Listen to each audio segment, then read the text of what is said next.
In the middle of the vast Pacific Ocean, 3,000 miles from the nearest continent, sits a tiny volcanic island where only 47 people live.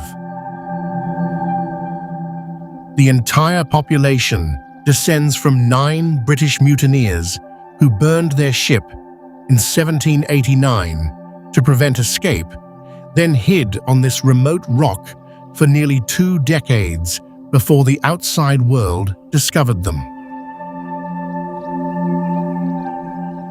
Today, ships arrive only once every 3 months. The island has no airport, no hospital, no high school, no police officers, and no possibility of leaving in an emergency. The young people are vanishing one by one to seek lives elsewhere. Within a generation, the last permanent inhabitants of one of Earth's most isolated communities may disappear forever. This is Pitcairn Island, the world's smallest democracy, and it is dying. Pitcairn Island sits in the southern Pacific Ocean, approximately 3,300 miles east of New Zealand and 3,300 miles west of South America. The island is part of the Pitcairn Islands, a group of 4 small islands that together constitute a British overseas territory. Pitcairn itself is the only inhabited island in the group, with the other 3 islands of Henderson, Ducie, and Oino being uninhabited and rarely visited. The total land area of Pitcairn Island is approximately 1.75 square miles. The island measures roughly 2 miles long by 1 mile wide at its widest points. It is a volcanic island that rises sharply from the ocean, with rugged terrain throughout its small extent. The highest point on the island is Pawala Valley Ridge, at approximately 1,100 feet above sea level. The dramatic topography creates spectacular views and challenging conditions for the small population that has chosen to live there. The population of Pitcairn Island is one of the smallest of any inhabited place on Earth that constitutes a political entity. The official population in recent years has ranged from approximately 47 to 60 people. The exact number fluctuates as residents leave temporarily for medical care, education, or family visits. The permanent core of the community has been declining for decades, with the long-term sustainability of the population now seriously in question. The political status of Pitcairn Island as a British overseas territory means that it falls under United Kingdom sovereignty, while maintaining its own local government for internal affairs. The British government appoints a governor who oversees the territory from a base in Wellington, New Zealand, with a deputy governor or commissioner who handles day-to-day administration. The island itself has its own elected council and mayor, who manage local matters subject to overall British oversight. The arrangement makes Pitcairn one of the smallest democratic political entities in the world. The language spoken on Pitcairn Island combines English with elements of Tahitian and a unique local dialect called Pitcairn. Pitcairn developed from the 18th century English spoken by the original Bounty Mutineers, mixed with Tahitian words and expressions from their Polynesian wives. The language has evolved over generations into a distinct Creole that linguists have studied as a unique linguistic development. Most Pitcairners speak both Standard English and Pitcairn, switching between them depending on context. Standard English is used for formal communications and external interactions, while Pitcairn is the language of home and intimate community life. The history of Pitcairn Island as a human settlement begins in 1790 with the arrival of the Bounty Mutineers and their Tahitian companions. The famous mutiny on HMS Bounty occurred in April 1789 in the South Pacific, when crew members, led by Fletcher Christian, seized control of the ship from Captain William Bligh. The mutineers set Bligh and 18 loyal crew members adrift in a small boat. Bligh and his men miraculously survived a 47-day voyage of 3,600 nautical miles to reach safety in the Dutch East Indies. The story of the mutiny and Bligh's survival became one of the most famous maritime narratives in history. After the mutiny, the rebels and a smaller group of Tahitians eventually sought a place to hide, where they could not be found by British authorities, who would certainly pursue them for the capital crime of mutiny. After considering various options and visiting several islands, they eventually chose Pitcairn Island because of its remoteness and because the island had been incorrectly placed on existing charts, making it difficult to find.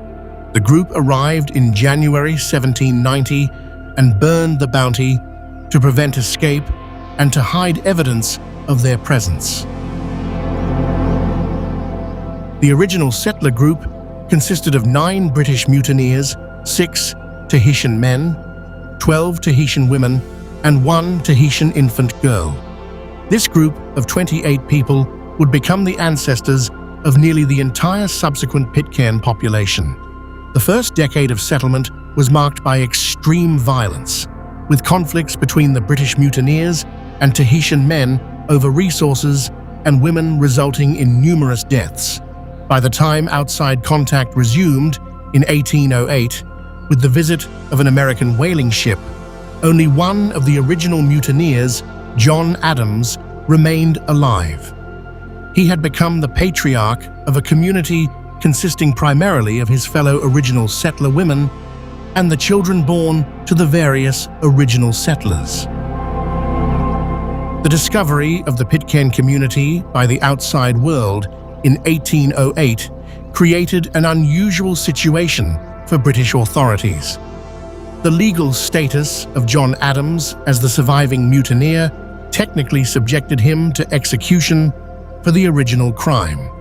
However, the British government eventually decided to grant him a pardon, recognizing the unique circumstances and the existence of the settled community he had helped establish. The Pitcairn community was allowed to continue, with Adams remaining the patriarch of the island until his death in 1829. The 19th century brought several significant developments to Pitcairn. The community converted to Seventh-day Adventism through missionary contact in 1890, replacing the original mixed Protestant practices that had characterized the early settlement. The faith has remained the dominant religion of the island into the present day, shaping many aspects of community life, including diet, observance of Saturday as the Sabbath, and various other practices. The conversion produced a community that was unusually religious and conservative compared to most other small Pacific communities. Population on Pitcairn Island reached its peak in the mid-19th century at approximately 233 people. This number stretched the capacity of the small island, and in 1856 the entire population was relocated to Norfolk Island, a larger British territory in the Pacific. However, a portion of the population missed Pitcairn and eventually returned, with descendants of these returning families forming the basis of the modern Pitcairn community. The Norfolk Island branch of the Pitcairn descendant population still exists today, with many residents of Norfolk Island tracing their ancestry to the original Bounty mutineers. The 20th century saw gradual modernization of Pitcairn life, while also producing the population decline that has continued into the present. electricity arrived in the 1990s. Telephone communication, originally through radio links, gradually improved. The internet arrived in the early 21st century, transforming the connection between Pitcairners and the outside world. Despite these technological improvements, the underlying challenge of maintaining a viable community on such a remote location continued to intensify. The contemporary Pitcairn community faces existential challenges that have grown more severe in recent years. The aging of the existing population, combined with the departure of young people for education and employment opportunities, has produced demographic decline that threatens the continued existence of the community. The economic foundation provided by tourism, postage stamp sales, and craft sales has been inadequate to support a younger generation. The political and legal complications, including a major child sexual abuse scandal in the early 2000s, have damaged the island's reputation and complicated its relationships with the outside world. This is the place we are about to explore, a tiny volcanic island in the middle of the Pacific Ocean, a community of fewer than 50 people who maintain a tradition reaching back to one of history's most famous maritime rebellions, a society that has functioned as a kind of living museum of 18th and 19th century settlement patterns while also engaging with contemporary technologies and challenges. A place where every resident knows every other resident, where the limited gene pool of the original settlers continues to define family relationships, and where the future of the entire community depends on whether enough people will choose to maintain the difficult life that Pitcairn requires. Chapter 1. The volcanic rock in the endless ocean. The geographic isolation of Pitcairn Island is essentially complete. The nearest inhabited island is Mangariva in French Polynesia, located approximately 300 miles to the northwest. The nearest continental landmass is South America, approximately 3,300 miles to the east. The nearest major city is Auckland, New Zealand, over 3,000 miles to the west. The combination of these distances places Pitcairn among the most isolated, permanently inhabited places on Earth, comparable in remoteness to Tristan da Cunha in the South Atlantic and a few other extreme outposts. The geological origin of Pitcairn Island traces back approximately 1 million years to volcanic activity associated with the Pitcairn hotspot in the Pacific tectonic plate. The hotspot has produced a chain of underwater volcanoes extending across the ocean floor, with Pitcairn being one of the few that rose high enough above sea level to form an island.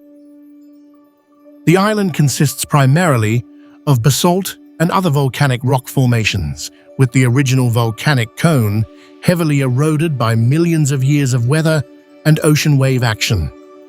The terrain of Pitcairn is dramatically rugged given its small size. The highest point reaches 1,100 feet, while the coastline drops sharply to the ocean in most areas.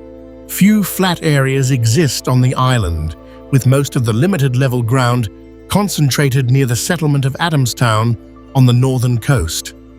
The slopes range from gentle to nearly vertical, with the most challenging terrain, including cliff faces that drop directly into the sea. Several small valleys cut into the island's surface, providing the most habitable areas and the locations of agricultural plots. The climate of Pitcairn is subtropical maritime, with temperatures moderated by the surrounding ocean. Average annual temperatures range from approximately 67 to 75 degrees Fahrenheit, with relatively small variation between seasons. The warmest months are January through March, when temperatures can reach above 80 degrees Fahrenheit on hot days. The coolest months are July through September, when temperatures occasionally drop to the low 60s Fahrenheit during cool nights.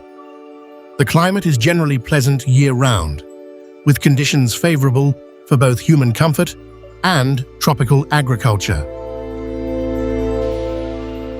Rainfall on Pitcairn averages approximately 70 inches annually, distributed relatively evenly throughout the year.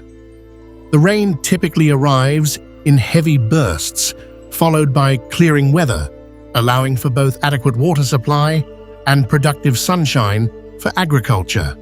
Tropical storms occasionally affect the island, with severe weather producing dangerous conditions for boats and significant damage to the island's vegetation and infrastructure when major systems pass nearby. The vegetation of Pitcairn includes a mixture of native species and plants introduced by various human inhabitants over the past several centuries. The original vegetation was modified by the Polynesian Pitcairn settlement that existed on the island before being abandoned several centuries before the arrival of the Bounty Mutineers.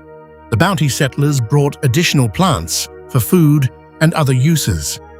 Subsequent introductions have continued to modify the island's flora. The most economically important plant species on Pitcairn is the miro tree, also called Pacific rosewood.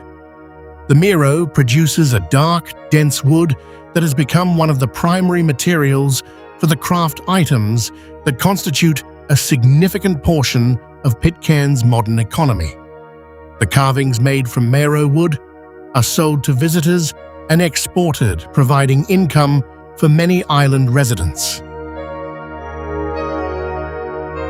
The supply of miro trees is limited, and management of the resource has become a continuing concern, as harvesting must be balanced against the slow growth rate of the trees. Other significant plants include various fruit trees that grow well in the subtropical climate. Bananas, pineapples, citrus trees, mangoes, breadfruit, and various other fruits grow abundantly on the island. Vegetables including sweet potatoes, yams, taro, and various greens are cultivated in the available agricultural plots. The fertile volcanic soil and adequate rainfall create excellent conditions for tropical agriculture, with the only limitations being the small area of cultivable land and the labor requirements for working it. The wildlife of Pitcairn includes very limited native fauna due to the island's remoteness and small size. The original land animals consisted primarily of seabirds, lizards, and various insects. The Polynesian rat was introduced by the earlier Pacific peoples who had visited or settled on the island in pre-European times. Various other animals, including pigs, goats, chickens, cats, dogs, and donkeys, were brought by the Bounty settlers and have been maintained by subsequent generations. The seabirds of Pitcairn include various species that nest on the cliff faces around the island. Tropic birds with their distinctive long tail feathers are common visitors. Various petrels and shearwaters use the island for nesting at certain times of year. The nearby Henderson Island, an uninhabited member of the Pitcairn group, is particularly important for seabird breeding and has been designated as a UNESCO World Heritage Site, partly for its biological significance. The marine environment surrounding Pitcairn is exceptionally rich and pristine. The waters in the surrounding area include some of the most untouched marine ecosystems in the Pacific. The Pitcairn Islands Marine Reserve, established in 2015, covers approximately 322,000 square miles around the islands, making it one of the largest protected marine areas in the world. The reserve protects the surrounding waters from commercial fishing and other extractive activities, preserving the unusual biodiversity of this remote section of the Pacific. The fish populations in the waters around Pitcairn include various reef species and the larger pelagic fish that the waters can support. The reefs around the island provide habitat for various species of fish, coral, and other marine life. Sharks of various species inhabit the surrounding waters. Sea turtles use some of the beaches for nesting. The marine environment provides important resources for the island residents and is one of the major attractions for the limited tourism that visits Pitcairn. The settlement of Adamstown is the only permanent community on Pitcairn Island. The town consists of approximately 30 to 40 small structures scattered across a relatively flat area on the northern coast. The buildings include private homes, the church that serves as the religious and community center, the small school, the medical clinic, the post office, the general store, and various administrative and storage buildings.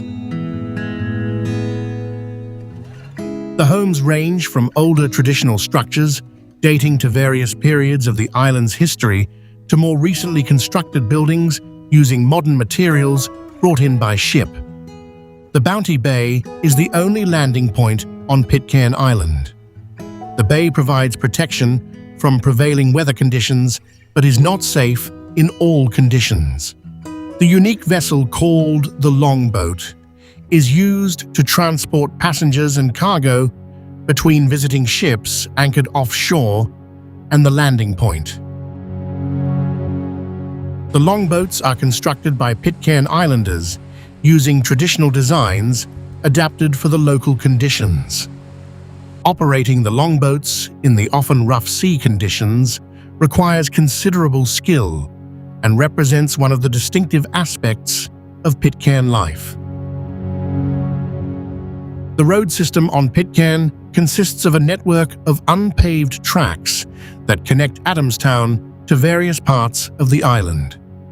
The main transportation method has historically been all-terrain vehicles called quad bikes, which have largely replaced earlier methods, including walking and using donkeys. The quad bikes are essential for moving people and supplies around the rugged terrain and have become integral to daily life on the island. The water supply on Pitcairn comes from rainwater collection systems that gather water from the roofs of buildings and store it in tanks for use during dry periods. The system has been improved over the years with better storage capacity and distribution. The volcanic geology of the island does not produce reliable groundwater sources, making rainfall collection essentially the only practical water supply method. The 70 inches of annual rainfall provides adequate water under normal conditions, though severe drought has occasionally caused water shortages. The electrical power system has been operated by diesel generators for most of the modern era. Solar panels have been added in recent years to reduce fuel consumption and increase reliability. The total electrical load is small, given the population size, but the cost of maintaining the system and importing fuel is significant. The transition toward more sustainable energy sources continues, with various solar and wind options being explored to reduce the island's dependence on imported diesel fuel. The communications infrastructure includes telephone service, internet connectivity, and the radio communications that have been important throughout the island's modern history. The internet connection has transformed many aspects of life on Pitcairn, allowing residents to maintain regular contact with family members and others around the world. Conduct business, including the postage stamp sales that provide significant revenue, and access information and entertainment that was previously unavailable. The internet has reduced the sense of isolation that earlier generations of Pitcairners experienced. The shipping connection that links Pitcairn to the outside world operates through a quarterly service that brings the freighter and limited passenger vessel that constitutes the only regular transportation to and from the island.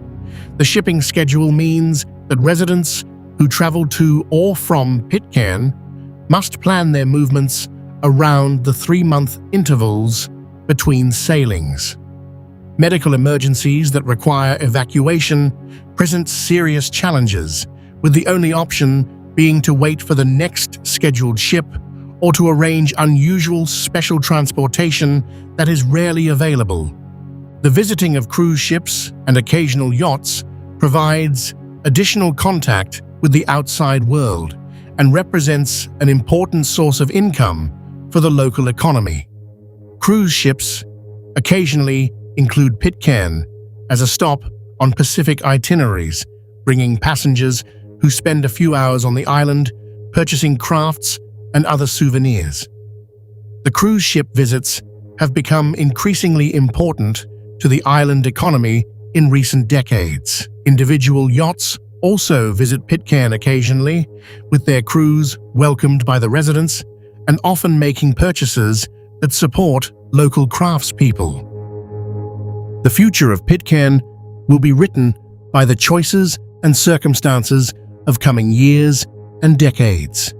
The community may successfully navigate its current challenges and continue indefinitely.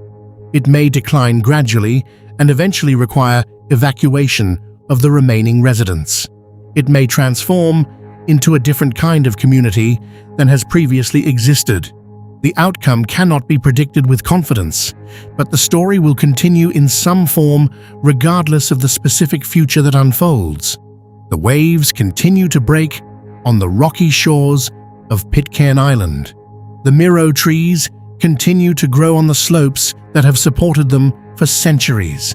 The Pacific Ocean continues to extend in every direction beyond the small island, the vast emptiness that has both isolated and protected the Pitcairn community throughout its existence. The 47 people who currently call this place home continue their daily lives, gardening, fishing, carving wood, attending church, raising their children, maintaining their language, and watching the supply ship arrive every 3 months from the world that lies beyond their horizon. What they accomplish in their continued existence has value beyond what economic or political measures can capture. They are the living continuation of one of history's most famous stories. They are the maintainers of a unique culture and language. They are the human presence in one of the most remote places on Earth. They are demonstrating through their continued commitment to this small island that some things matter beyond convenience or comfort or prosperity. Whatever the eventual future of Pitcairn may be, the human achievement of the past 2 centuries on this small volcanic rock in the middle of the vast Pacific Ocean will remain as part of the larger story of what humans can do when circumstances and choices combine to create extraordinary communities in unlikely places. This has been Nomad Earth. If this journey took you to an island whose entire population is smaller than many neighborhood blocks, but whose history connects to one of the most famous events in maritime history, consider subscribing for new documentaries every week, where we step beyond the map to explore the most remote, hidden, and untold corners of our planet.